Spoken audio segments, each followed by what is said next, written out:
So I observed at Hannibal LaGrange Middle School for Coach Nicholas's class.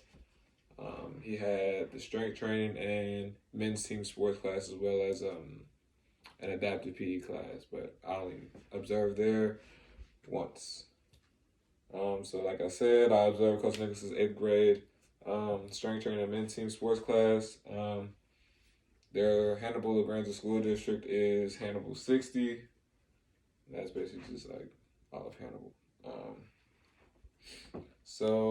About 57% of the students received free and or reduced lunch. 94% of students graduate. About 16% of students have IEPs. Of course, in the adaptive PE class, all of the students have IEPs. It's about 17 students to one teacher ratio at the middle school. In standard one, it's about content knowledge and all that. So my teacher, Coach Nicholas always wrote down like the objective and the goal for the unit, or whatever lesson they were learning that day. One specific one that he did take a picture of right here. You probably can't see it for real, but it's just like saying it's like floor hockey. It always starts I will, and then he kind of numbers down the goal. So it says I will understand and perform correct stance, grip of handling the stick as well as the puck with 95% accuracy. Identifying correct offensive and defensive strategies. Understanding and performing the correct goalie techniques with 95% accuracy, and just things of that nature. So it's just like understanding the lesson goals and lesson plans for the unit. Standard 2 is about learning and growth. So with this, with the strength training class is where I kind of saw it the most. Coach Nicholas did a good job of just like differentiating and making like accommodations to students who weren't able to perform some of the lifts. So for example, we had some lifts where they worked the back muscles. It was the pull up, and then that was for students who could do 4 more pull ups. And if you weren't able to do 4 more pull ups, then you were allowed to do lat pull downs, which is like a weighted thing. You can add weight, or if you're not strong enough, you don't have to add weight. But it's just an alternative for students who were not able, who didn't have the ability to pull themselves up. And it all works the same muscle, so it's not really hurting the student or moving other students along. It's like they're all at the same pace. They're just doing different workouts.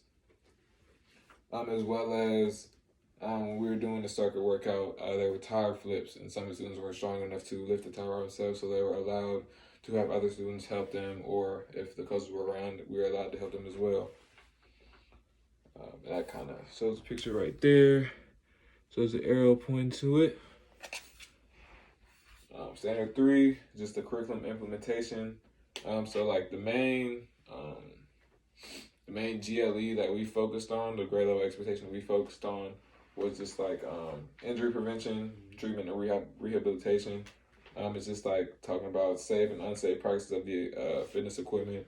So with every class that we had for the strength training, as well as the team sports, we always made sure that we went through safety precautions as well as like form and the proper ways to handle the equipment before the students participated in the activity.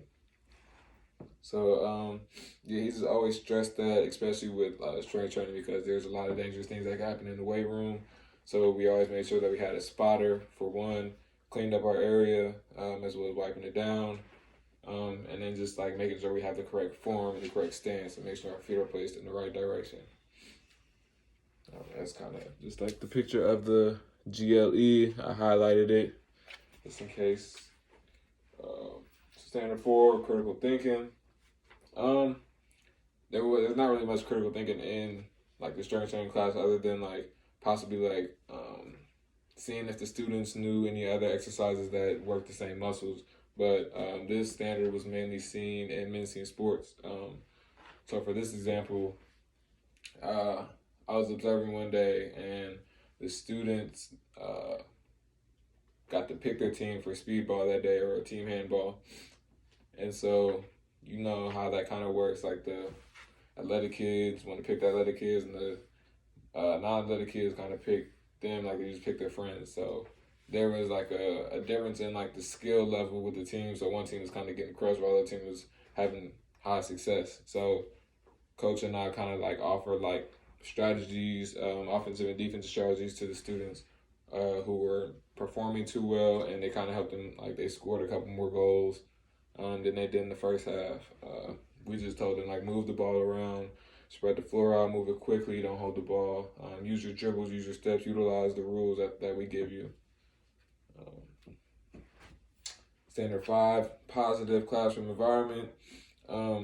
Coach Nicholas, he was just a real positive guy in general. He just always brought energy to the class. His voice just stood out over the others. After every exercise, like in strength training, I know he would always just like preach how important it is to focus. Whenever we're doing a lift, he'd always say, what do you say? He would say, have your mind where your butt is. So just making sure you're focused on what you're doing at that moment instead of thinking about what you're going to do after school or whatever the case may be. He always offered positive feedback. If there was a student who was performing real well in the class, he would acknowledge them and encourage other students to act as such. And he also had his 4 principles on the board every day. And that was on multiple whiteboards. His 4 principles were effort, teamwork, emotional stability, and communication. With effort, that's just giving your best. Teamwork, working together as they work in groups while they go through these exercises. And emotional stability, that's just like staying focused, making sure you're not getting frustrated, or just making sure you're having a positive mindset whenever you come into the classroom. And then communication, just communicating with other students on if they're using the equipment or not, communicating with coaches to go to the bathroom or what a certain exercise may look like. You never know. And that's the 4 principles right there: effort, communication, teamwork, and emotional stability. Standard 6, effective communication. So we kind of just touched on that when the principles was communication, just like communicating between students or peers or communicating with the coaches. Just whatever it may be. Me and Coach Nicholas, we would communicate quite a bit. He kind of treated me like an actual like student teacher. He wanted me to get a lot of hands-on before I actually started teaching. So he kind of just like asked, like he would communicate with me. He would ask me if I wanted to lead this class through stretches, and then he would ask me if I wanted to lead the next class through the workout as I would watch him lead the first class through the workout. So he would just communicate with me with that, and he would just offer like any feedback. If I did something well with how I led the group through, or if I did something incorrect, or maybe I just need to improve in this area, he would just offer that kind of communication. And that's kind of the same thing. The 4 principles. Standard 7, student assessment data analysis. So I actually got to see both classes go through assessments. I got to help instruct both classes with the push-up test as well as the sit-up test. So, and as well as like the strength training class, I got to administrate some tests with them as they maxed out on either maximum strength or maximum endurance. So with the push-up test, you kind of had the students get in pairs, had them all take the test together. They just all went through it themselves. This test wasn't really constructed as professionally as it should have been. The students were just able to like coach would call on them, ask them how many they got. Students would call a number. They could call it a fake number, even though coaches were kind of watching, but there was so many students to watch. You don't really know. You don't really remember what each student got. So it was that. With the assessments in the strength training class, with their maxing out, that was kind of constructed more professionally, as each student had to call either coach or myself over to watch them max out. And so they would do that, and we would just come watch them. and it wouldn't be able to be recorded if one of us were not watching. Standard 8, just so basically this is just like being professional.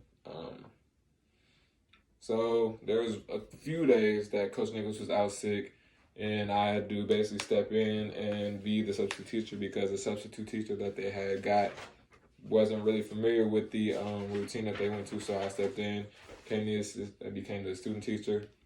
A lot of the students, of course, some of the students began to act up. So I kind of pulled some of them aside and made sure to like redirect them in the right direction and make sure we're staying focused as if Coach Nichols were here.